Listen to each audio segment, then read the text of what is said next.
이 말이 좀 부정적인 의미로도 쓰이기도 하지만 우리를 항상 생각하게 하는 말이 있습니다. 벌써 한 세기 반 전에 이 작품이 나와서 얼마 전에 이 말을 좀 유행시켰던 때가 있는데, 무엇이 중요한디? 혹시 그 생각나세요? 무엇이 중요하냐 하는 거예요. 뭐가 중요합니까?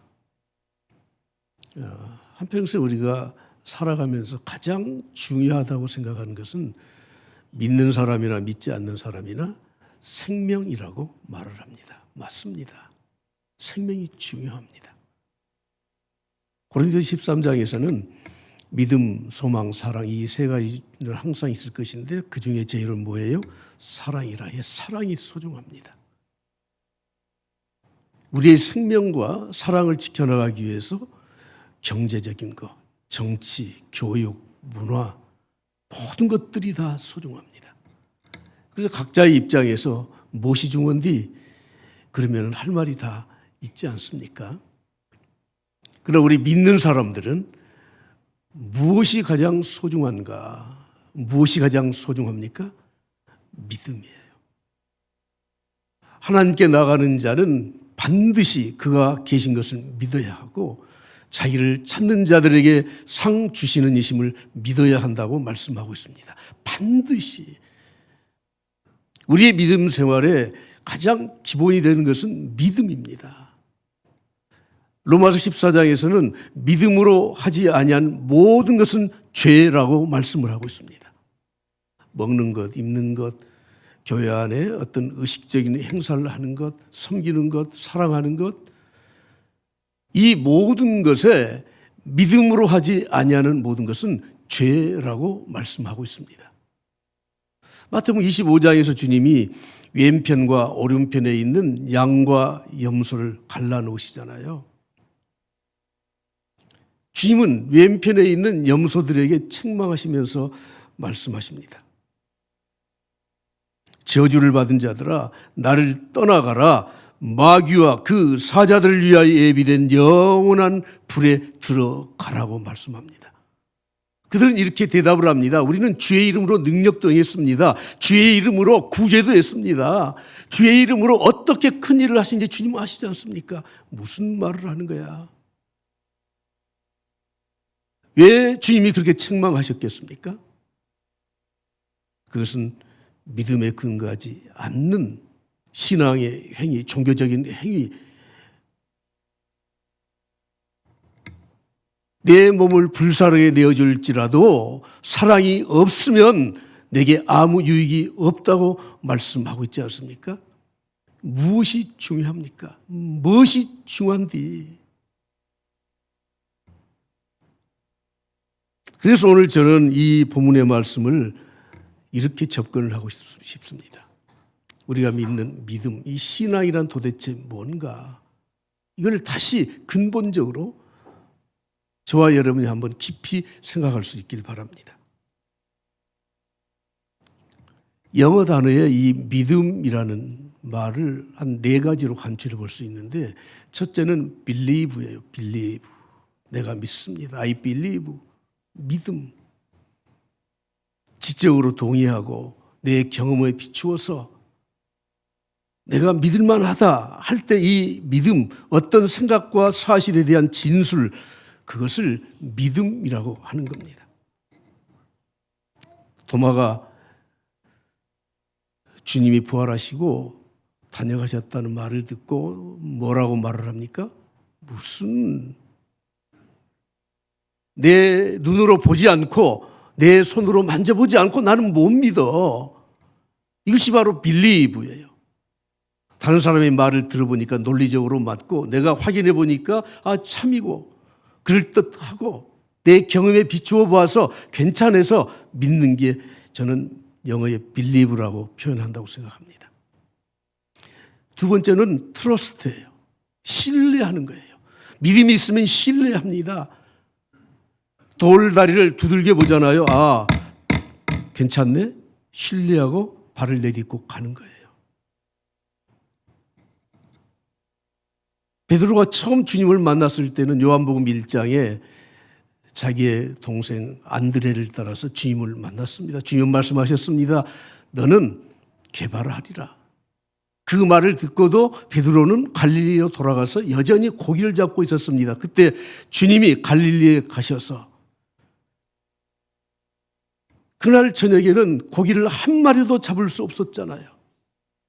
주님 말씀하셨습니다. 깊은 곳에 가서 그물을 던지라. 베드로가 깊은 곳에 가서 그물을 던졌습니다. 어떤 일이 벌어졌습니까?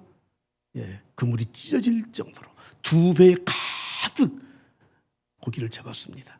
그때 베드로는 주님 앞에 엎드려서 말을 합니다.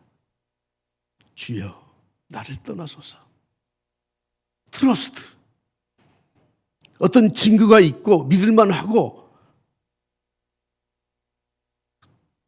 그럴 때 행동이 움직이는 것이고 그럴 때 헌신하게 되는 겁니다. 세 번째는 컨피던스예요. 자신감이죠. 자신감.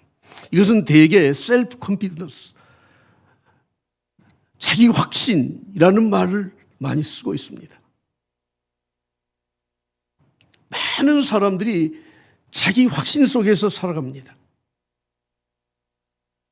신념으로 살아갑니다. 그러나 성경에서 말하는 믿음은 우리가 신앙으로 번역하는 페이스예요. 하나님이시기에 영적으로 믿고 의지하고 이 앞에 있는 빌리브나 트러스트나 컨피던스와 무관할지라도 우리는 하나님을 절대 신뢰하고 나가는 것입니다. 눈으로 보지 못했지만 만져보지 못했지만 그러나 하나님께서 우리에게 음성을 주시고 하나님께서 우리에게 감동을 주시고 성령으로 나를 인도하시기 때문에 우리는 그것을 절대 믿고 나아가는 겁니다. 자기 확신인 신념과 페이스, 신앙의 차이가 무엇입니까? 신념을 가진 사람들은 자기 확신 속에서 자기가 중심입니다. 내가 믿어야 됩니다. 내가 결정해야 됩니다. 내가 경험해야 됩니다. 그래서 내 나름대로 신념이 있습니다.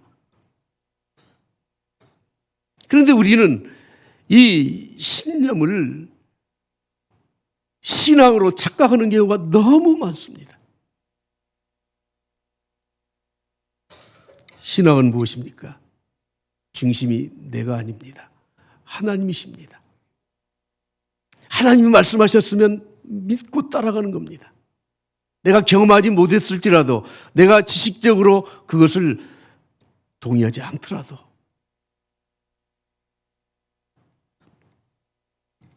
믿음을 신앙으로 바꾸어서 사는 사람들은 하나님의 뜻대로 사는 사람들일 뿐만 아니라 그것이 나에게 유익이 되고 내가 하나님의 일을 하는데 능력이 되는 겁니다. 그럼에도 불구하고 기독교 신앙의 이 페이스의 특징이 무엇입니까? 헬라어로 이 믿음이라는 말을 피스티스라고 합니다. 이 말의 근거는 신구약 성경을 기초로 하고 있다는 겁니다. 신구약 성경을 기초로 해서 우리에게 피스티스, 페이스, 신앙이 형성되는 겁니다. 오늘도 우리가 신앙 고백을 하지 않았습니까? 그 신앙의 줄거리는 이미 사도신경에서 다 우리에게 정리해 놓았습니다. 없는 말을 지어낸 것이 아니고 신구약 성경에 있는 말씀을 사도신경의 이 한 문장 안에 다 들어갈 수 있도록 집약을 해놓은 거예요. 첫 번째가 무엇입니까? 전능하신 하나님을 믿는 거예요. 하나님을 아버지로 믿는 거예요. 그리고 예수 그리스도가 우리의 구세주이심을 믿는 겁니다. 동정녀의 탄생, 십자가의 죽으심, 부활, 승천, 그리고 다시 오실 재림의 예수 그리스도를 믿는 겁니다. 뿐만 아니라 우리는 성령을 믿습니다. 우리의 이성과 지성으로, 생각으로, 경험으로 믿는 빌리브에 그치는 것이 아니라 성령이 내 마음을 감동시키셔서 바람이 임의로 불매 어디서 불어서 어디로 가는지 모르지만 그러나 내 안에 하나님의 영이 거하시는, 그리고 우리는 공교회를 믿습니다. 우리는 공교회, 하나님이 인정하시는 그 교회를 통해서 하나님의 역사가 일어난다고 한 것들을 우리가 믿습니다. 이 모든 것들은 신구약 성경에 기초를 해서 우리가 믿는 겁니다. 오늘 본문에 논쟁거리가 하나 생겼는데 그것이 무엇이죠? 금식이에요. 금식. 바리새인들과 세례 요한의 제자들은 지금 금식하는 날 금식을 하고 있었습니다. 그런데 예수님은 그 제자들과 함께 그들이 이 신앙 운동을 한다고 하면서 금식을 하지 않아요. 그래서 사람들이 묻습니다. 어느 종교나 거의 비슷하지만 종교에 머무르게 되면 크게 세 가지를 강조하고 있습니다. 첫째는 금식, 두 번째는 기도, 세 번째는 구제예요. 예수님 당시에도 이것을 유대인들이 전통적으로 지켜왔었기 때문에 산상수훈에서 이것을 거론하지 않습니까? 유대 종교의 금식은 그들의 관습처럼 되어 있었습니다. 이미 레위기에서 말씀하는 것처럼 대속죄일에 그들은 금식했었습니다. 그러다가 바벨론 포로 이후에는 금식의 날짜를 늘렸습니다. 1년에 적어도 4번씩은 해야 된다. 그러다가 예수님 오실 그 당시 그 이전부터는 일주일에 2번씩 금식했습니다. 금식이 잘못된 것이 아닙니다. 그러나 본질적으로 이 금식에 대한 의도와 본래의 뜻을 그들이 상실하고 형식적으로만 지켰기 때문에 주님은 이것을 거론하면서 말씀하신 것입니다.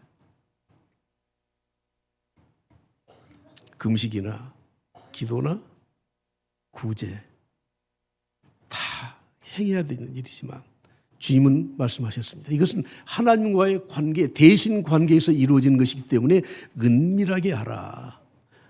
은밀하게 하라. 그 자랑거리로 삼지 마라. 왜 금식합니까? 신구약 성경의 말씀들을 요약해 보면 하나님께 집중하기 위해서 금식하는 겁니다. 영적 단련을 위해서, 그리고 자기 자신을 살펴보면서 하나님 앞에 엎드려 회개하기 위해서 금식하는 겁니다. 특히 하나님의 뜻을, 인도하심을 구하기 위해서 금식하는 겁니다. 그래서 교회에 중대한 문제가 있을 때, 어떤 결정을 해야 될 때는 금식을 선포하고, 목회자로부터 모든 성도들이 선포된 금식 기간 동안에 하나님을 바라보면서 하나님 앞에 금식하면서 기도하면서 하나님의 인도를 구하는 겁니다. 특별히 하나님 앞에 더욱더 간절히 기도해야 될 필요가 있을 때 금식하는 겁니다. 금식은 자기 자신을 부인하는 겁니다. 하나님께 헌신하고자 하는 그런 결단을 촉구하는 겁니다. 예수님도 40일을 금식하셨습니다. 모세도 시내산에 올라갔을 때 40일 동안 금식하면서 하나님의 계명을 받아왔습니다. 다니엘도 세일에 동안 21일 동안 금식했습니다. 신약의 안디옥 교회는 금식했습니다. 사도행전 13장이 이렇게 말씀합니다. 주를 섬겨 금식할 때, 주를 섬겨 금식할 때. 여러분, 금식은 주님을 섬기는 겁니다. 금식은 예배입니다. 성령이 그들에게 말씀하셨습니다. 내가 불러 시키는 일을 위하여 바나바와 사울을 따로 세우라. 따로 세웠습니다. 그리고 또 금식했습니다. 3절에 말씀합니다. 이에 금식하여 기도하고 두 사람에게 안수하여 선교사로 보냈습니다. 금식해야 됩니다. 본래 하나님의 뜻을 우리가 정확히 알고 우리의 신앙생활에 정말 하나님과 1대1의 관계에서 결단해야 될 때, 회개해야 될 때, 하나님의 뜻을 물을 때 교회는 금식을 선포하고 금식해야 됩니다. 그런데 참 금식이 무엇입니까? 밥을 굶는 게 금식이죠. 곡기를 끊는 게 금식이죠. 맞습니다. 그런데 그 금식의 이유, 근본적인 이유가 무엇입니까? 이사야 58장에 말씀하고 있습니다. 내가 기뻐하는 금식은 흉악의 결박을 풀어주며 멍에의 줄을 끌어주며 압제당하는 자를 자유하게 하며 모든 명예를 꺾는 것이 아니겠느냐. 금식은 그냥 밥을 굶는 게 금식이 아니에요. 다이어트 하는 게 금식이 아니에요. 목적이 분명해야 됩니다. 멍에를 끌어주고 결박을 풀어주고 압제당하는 자를 자유하게 하고, 그것이 타인이 되었든 내가 되었든 분명한 목적이 있어야 돼요. 7절에 말씀합니다. 또 줄인 자에게는 내 양식을 나눠주면서 유리하는 빈민들을 집에 들이면서 헐벗은 자를 입혀주면서 내 권력을 피하여 스스로 숨지 아니하면서 금식해라. 하나님과의 관계뿐만 아니라 사람들과의 관계에서 정말 내 자신을 들여서 다른 사람을 도와주고 생명의 은혜를 입게 하고, 그렇게 하는 금식이 참된 금식이라는 것입니다. 그냥 밥만 굶는 것이 금식이 아닙니다. 이웃의 고통을 헤아리면서 마음과 삶의 변화를 전제로 하는 것이 금식입니다. 형식적인 종교 행위가 아니고 하나님의 뜻을 헤아리는 것을 의미하는 겁니다. 이심을 버리고 공동체와 함께하는 마음을 갖는 것입니다. 나눔과 정의를 실천하면서 하나님의 영광을 구하는 것이 금식입니다. 그럴 때 하나님은 어떻게 응답하신다고 말씀합니까? 이사야서 58장 8절부터 보십시오. 다 같이 한 목소리로 봅니다. 시작. 그리하면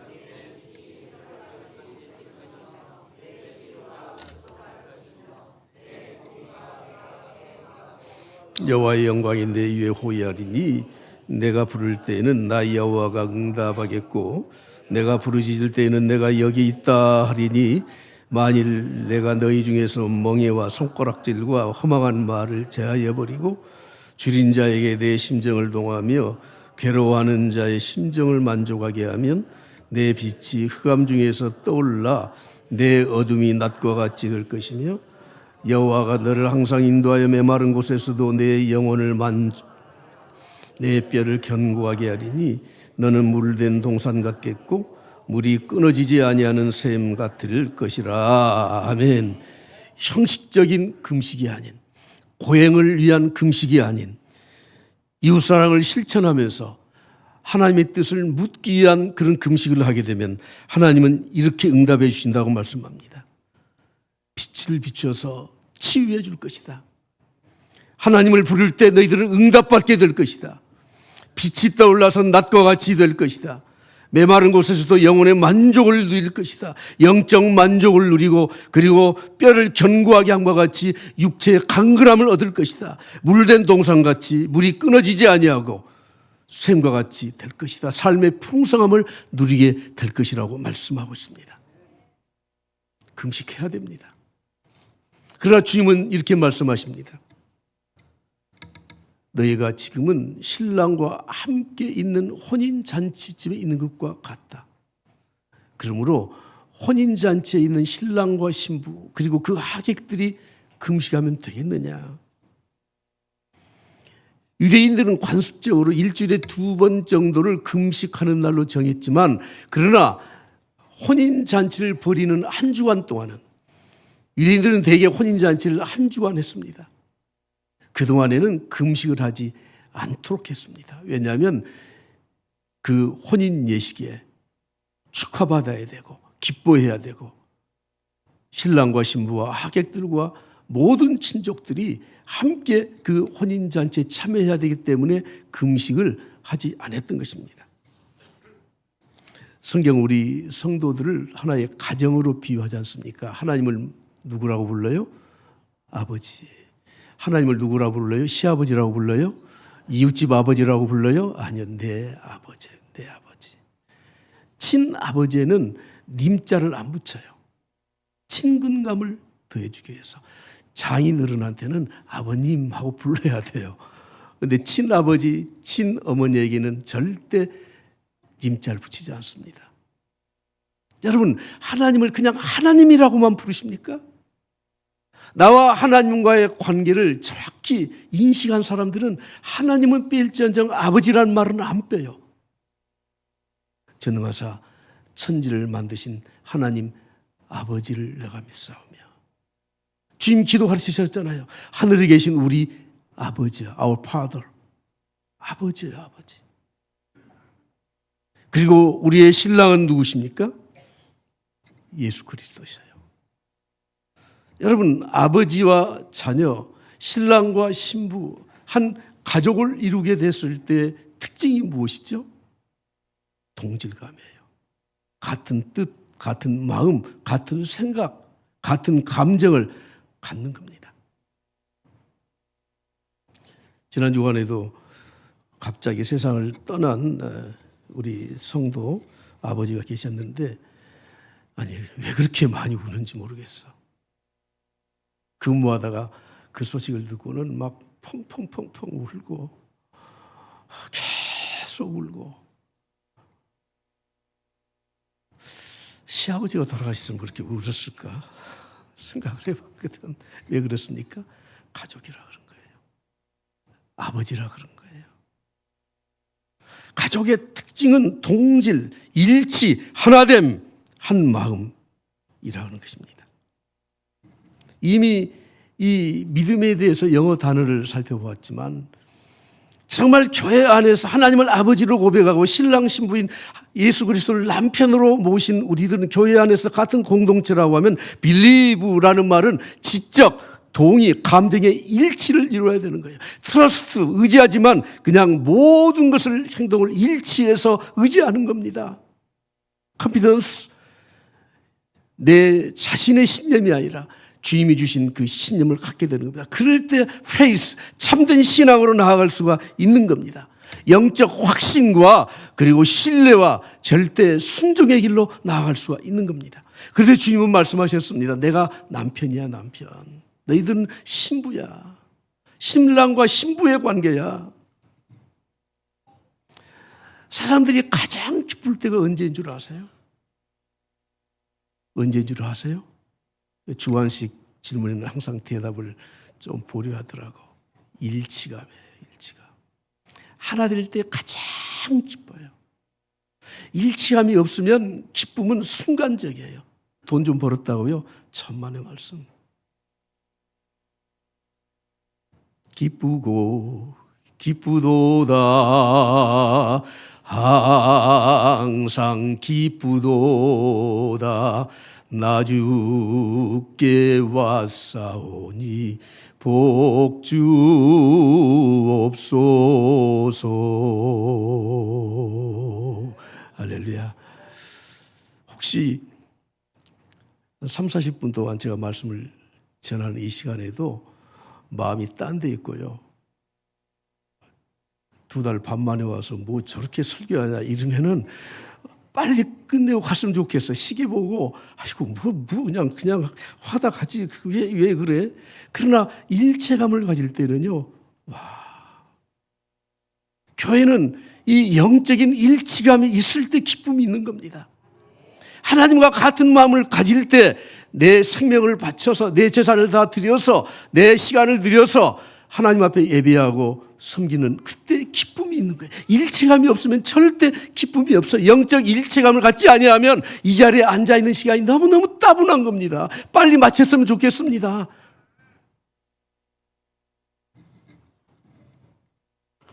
오늘 우리는 우리의 생활을 한번 되짚어 봐야 됩니다.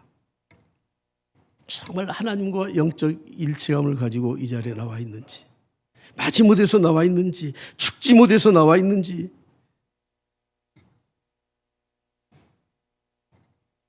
다윗에게 나단 선지자가 와서 느닷없이 다윗을 책망하지 않습니까? 다윗이 하나님과 일체감이 없었으면 아마 나단 선지자 죽여라 그랬을 거예요. 그러나 그가 범죄하고 하나님을 떠나 있었지만 그의 뼈가 말라 비틀어진 것처럼 고통을 당하고 있을 때 나단 선지자가 책망을 했을 때 그것을 받아들이잖아요. 눈물로 회개하지 않습니까?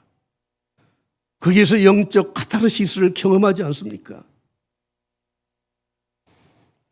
우리 모든 믿음의 행위, 예배의 모든 순서, 우리가 행하는 모든 삶에 하나님과 영적 일치가 있기를 간절히 축복합니다.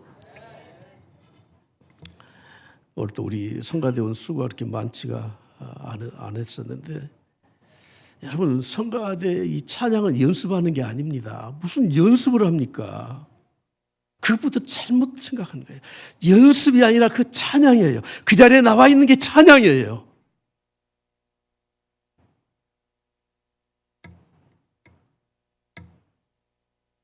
우리 물론 준비해야 된다는 의미로 연습이라는 말을 당연히 쓰지만, 연습실에 앉아서 하는 그때가 찬양이에요.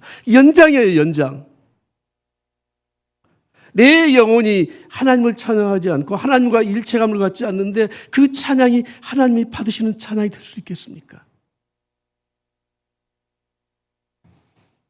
내 영혼이 은총 입어 중한 죄짐 벗고 보니, 어르신들에게 이 찬송가를 가르치면 이렇게 불러요.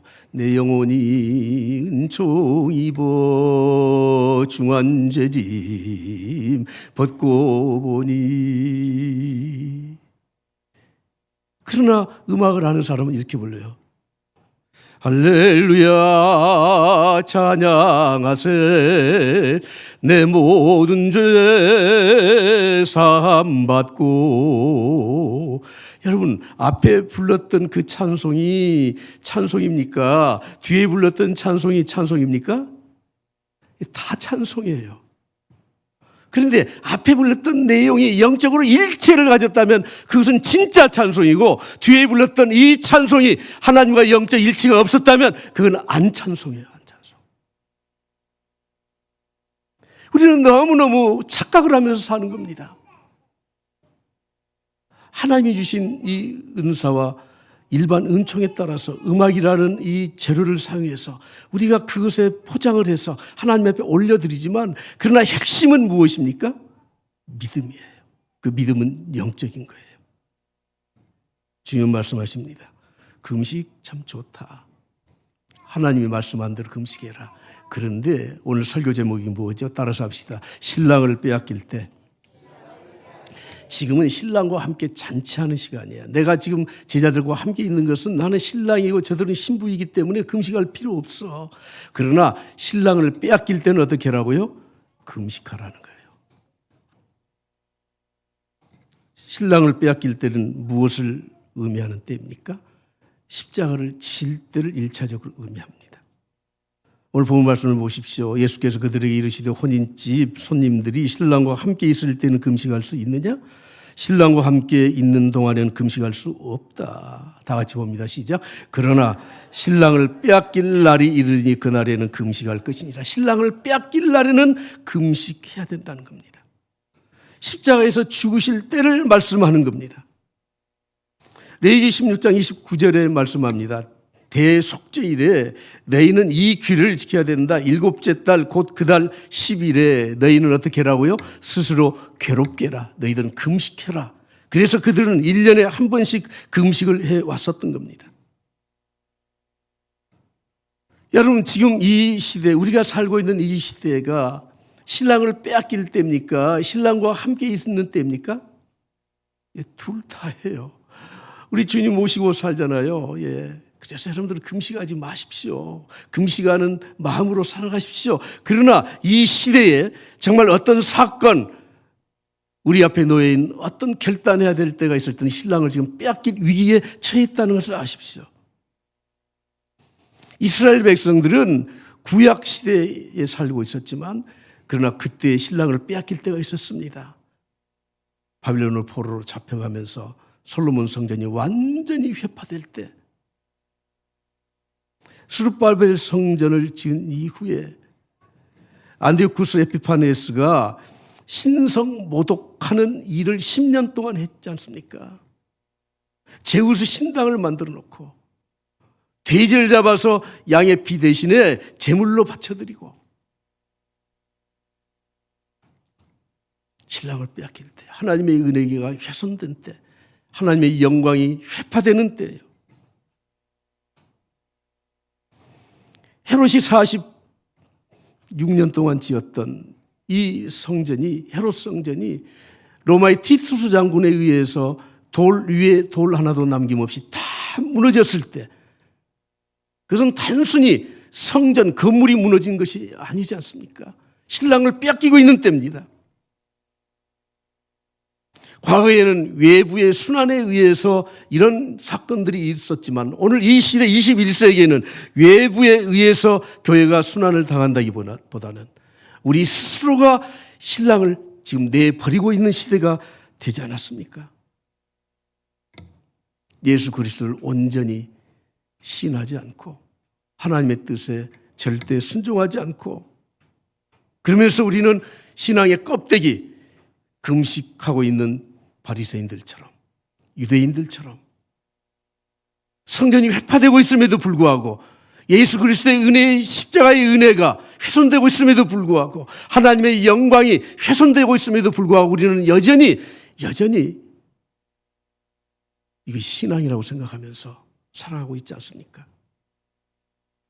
오늘 우리가 복음이 짓밟히는 이 시대에 저는 이 말씀의 제목을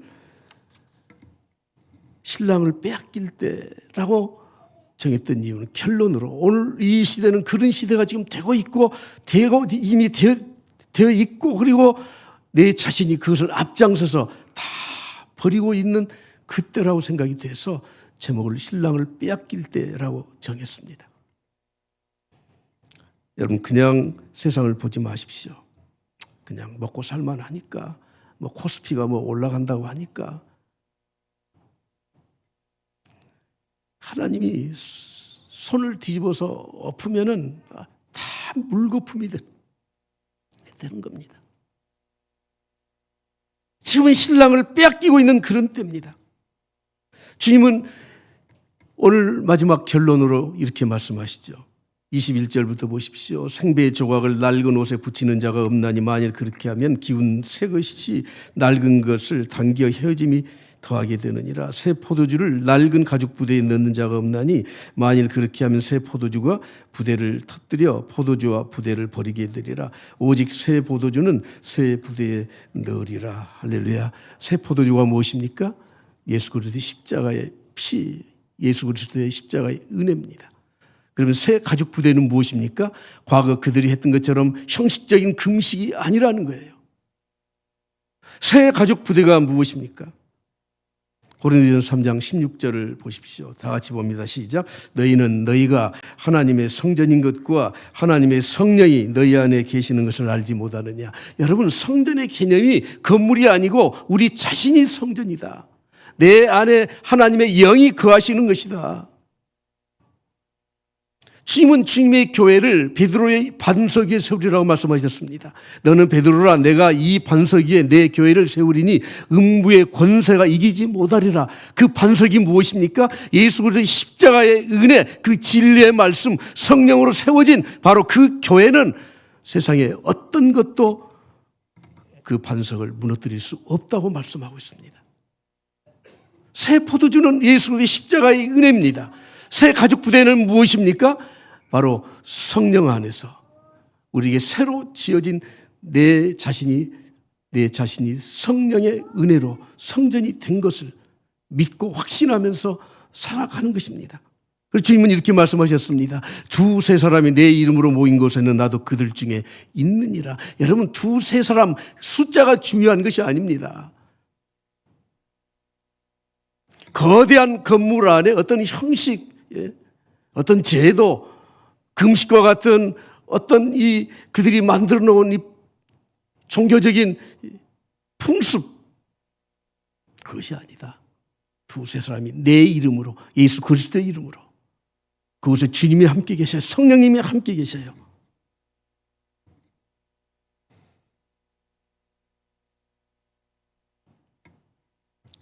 이제 말씀을 마칠 때가 되어서 마지막 결론으로 우리 같이 좀 말씀 듣고 기도하길 원합니다. 하나님은 지금도 사람을 찾고 계시는데 어떤 사람을 찾고 계십니까? 요한복음 4장 23절 다 같이 보시죠. 시작. 예수께서 아버지께 참되게 예배하는 자들은 영과 진리로 예배할 때가 오라니 곧 이때라.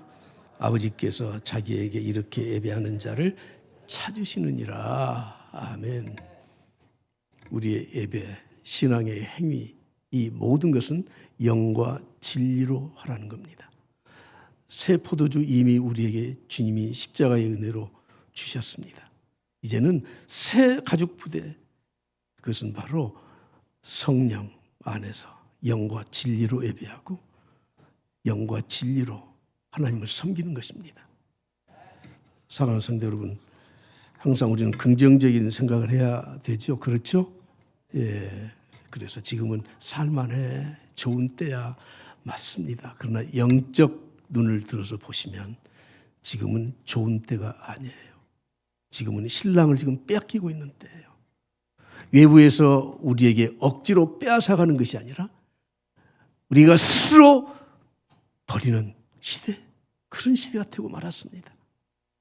다시 말씀드립니다. 무엇이 중요한디? 예, 무엇이 중요합니까? 정말 소중한 게 무엇입니까?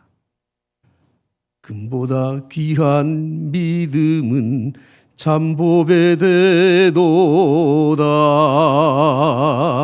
이 진리 믿는 사람들 다 복을 받겠네.